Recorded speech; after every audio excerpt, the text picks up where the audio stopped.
Kali ini kita akan membahas hutang luar negeri sebuah negara terhadap negara lain atau lembaga internasional lain yang dalam istilah ekonominya disebut external debt.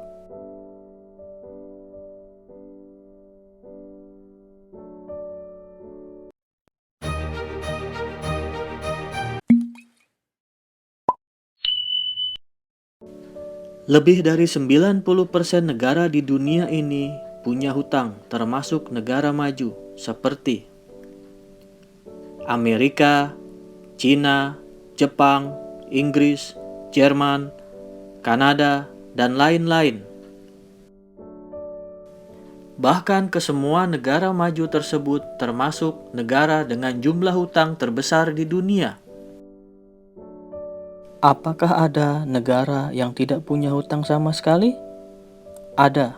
Contohnya, Vatikan, Andorra, Brunei, dan beberapa teritorial independen lainnya. Dalam masyarakat awam, hutang itu dipersepsikan sebagai hal yang negatif, baik itu hutang ke bank, apalagi hutang ke warung atau ke warteg. Dalam perspektif negara, hutang itu berbeda. Hutang itu tidak identik dengan negara miskin atau sebuah tindakan yang memalukan. Bahkan negara-negara maju memiliki hutang yang lebih tinggi dengan negara lain, termasuk negara berkembang. Hutang dalam skala negara tidak selalu karena negara tersebut miskin atau malah tidak produktif. Hutang dalam skala negara itu dapat digunakan untuk mengakselerasi atau mempercepat kemajuan ekonomi sebuah negara. Dengan catatan, hutangnya harus sehat dan wajar, dan penggunaannya harus bisa dipertanggungjawabkan. Hutang tersebut harus bisa dialokasikan untuk sektor-sektor produktif yang nantinya dapat menghasilkan uang bagi negara dan bermanfaat bagi masyarakat. Dengan demikian, negara jadi punya kapasitas untuk mengembalikan uang pinjaman tersebut sekaligus mempercepat kemajuan negara. Hal tersebut dilakukan oleh banyak negara di dunia, termasuk para negara maju, bukan hanya Indonesia saja, bahkan banyak negara berkembang lainnya. Salah satu indikator untuk mengkontrol hutang negara dengan menggunakan rasio hutang terhadap GDP atau pendapatan domestik bruto. Rasio hutang terhadap GDP adalah kita membandingkan jumlah hutang dengan tingkat produktivitas negara terkait.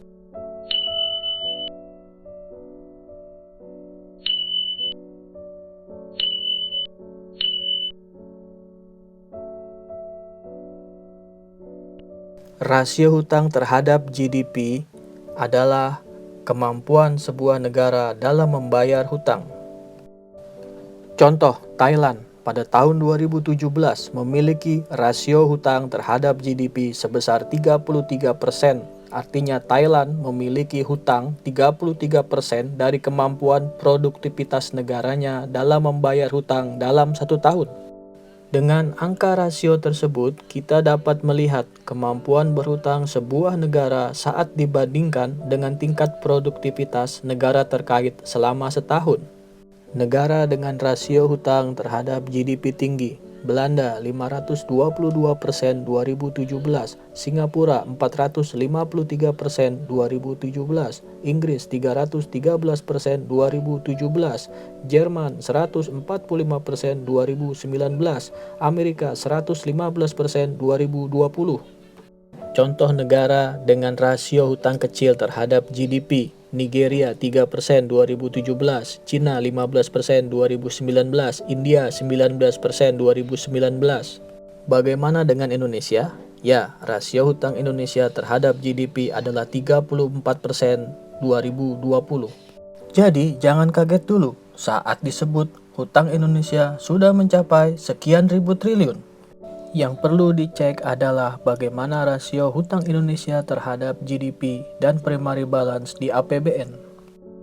Di Indonesia, rasio hutang terhadap GDP diatur dalam Undang-Undang Keuangan Negara Nomor 17 Tahun 2003 dengan batas maksimal 60%. Siapa yang memberi hutang kepada negara-negara di dunia?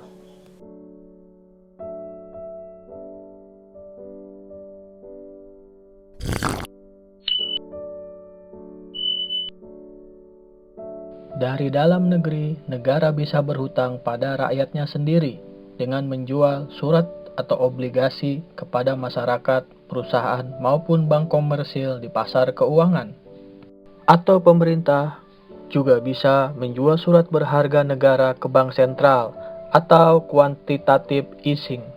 Sedangkan hutang atau pinjaman dari luar negeri, surat berharga tadi dijual kepada negara lain atau pihak swasta asing. Pinjaman eksternal juga bisa didapat dari International Financial Institution seperti IMF, World Bank, European Investment Bank, Islamic Development Bank, dan sebagainya. Institusi keuangan internasional ini merupakan lembaga yang dibentuk oleh satu atau sekelompok negara dan patuh pada hukum internasional. Cikal bakal dari lahirnya institusi tersebut berasal dari Bretton Woods Agreement.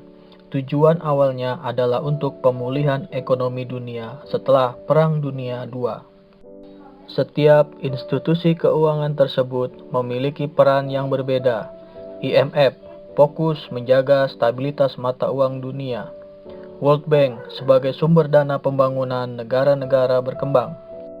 Berdasarkan kategori, ada beberapa institusi finansial. Pertama, bank bilateral yang didirikan oleh suatu negara dengan tujuan memberi dana pembangunan kepada negara-negara berkembang atau disebut dengan emerging market. Kedua, bank multilateral yang didirikan oleh sekelompok negara dengan tujuan memberikan dana pembangunan untuk negara-negara anggotanya dan juga negara-negara berkembang.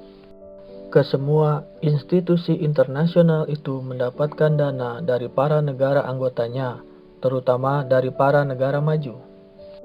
Contohnya, Islamic Development Bank dengan 57 negara anggota, di mana Indonesia menjadi salah satu pemilik sahamnya, sebesar 2,25% atau sekitar 1,1 miliar US dollar. Di sisi lain, institusi tersebut juga mendapatkan dana dari pengembalian hutang negara ditambah dengan bunga yang sudah jatuh tempo. Jadi, kesemua institusi keuangan internasional itu seperti koperasi dengan skala internasional yang sangat besar. Nah, begitulah seluk-beluk penjelasan tentang hutang negara.